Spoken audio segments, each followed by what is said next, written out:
Hi, good morning, sharks. It's Miss Thompson. I'm going to be reading Franklin and the Tooth Fairy today. So let's follow along. Okay, Franklin and the Tooth Fairy by Paulette Bourgeois and Brenda Clark.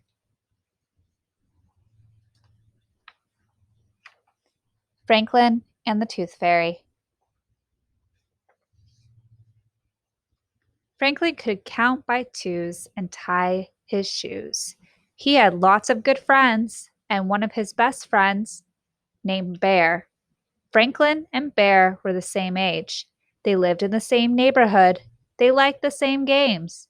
But one morning, Franklin discovered a way that he and Bear were different.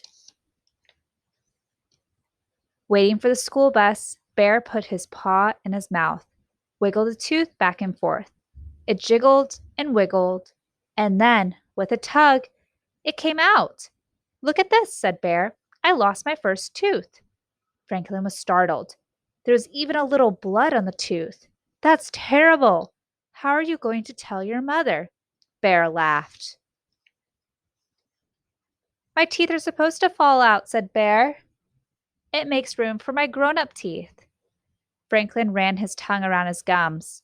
They were smooth and firm and completely toothless. "I don't have any teeth," said Franklin. It was Bear's turn to be surprised. Franklin's friends shook their heads sadly. "Too bad," they said. Franklin wondered why. He had never needed teeth before. Bear wrapped his tooth in a bit of tissue and put it in his backpack. "I need to keep this safe," he said. All the way to school, Franklin wondered why Bear wanted to keep his old tooth, especially if he was going to get a brand new grown-up tooth. Now that was exciting. "Why do you want to keep your tooth?" asked Franklin. "Won't you get a big one soon?" All his friends looked up at him with amazement. "Don't you know about the Tooth Fairy?" asked Fox. Franklin shook his head. "At night, before you go to sleep, you put your baby tooth under your pillow. Then the Tooth Fairy comes and takes the tooth away," explained Fox. "But that's stealing," said Franklin. "Besides, what does the Tooth Fairy do with all those teeth?" There was a long pause. Bear scratched his head, Fox switched his tail, and Rabbit twitched.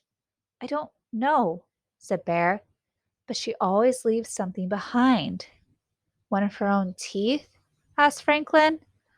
"Oh, Franklin," said Fox, "the Tooth Fairy leaves a present." Franklin wondered what kind of present a Tooth Fairy would leave.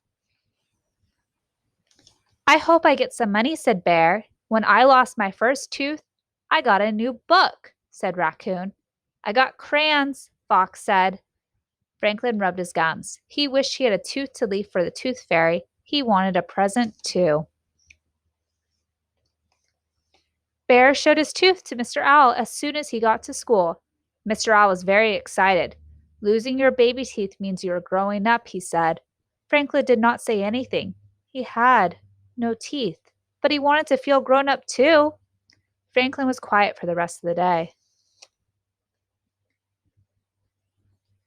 Even at home, Franklin was quieter than usual. "What's wrong?" asked Franklin's mother. "I don't have any teeth," he answered. "Neither do we," said his father. "That's the way turtles are." "But I want teeth," said Franklin. His parents looked surprised. "My friends get presents from the Tooth Fairy when they lose their teeth," said Franklin. "Why do they get presents for old teeth?" asked Franklin's father. "Because it means they're growing up," said Franklin. "I see," said his father. That night, just before bed, Franklin had a good idea. Perhaps tooth fairies did not know that turtles have no teeth. He found a tiny white rock to put under his shell. He asked his mother to help him write a note. It read, "Dear Tooth Fairy, this is a turtle tooth. You may not have seen one before. Please leave a present. Franklin." Franklin woke up very early the next morning. He looked under his shell. The rock was gone, but there was a note instead of a present. He ran to his parents' room. "What does it say?" he asked. Franklin's father put on his reading glasses. "Dear Franklin, sorry. Turtles don't have teeth. Good try. Your friend, the Tooth Fairy." Franklin was very unhappy until he noticed a big wrapped present near his breakfast bowl. "Open it," said Franklin's mother. Inside was a beautiful book. "Who is it from?" asked Franklin. "From us," said his parents, "to celebrate your growing up." Franklin stood very tall. "Thank you." From then on, Franklin didn't worry about being different from Bear. He knew that, in all the important ways, he and Bear were exactly the same. The end.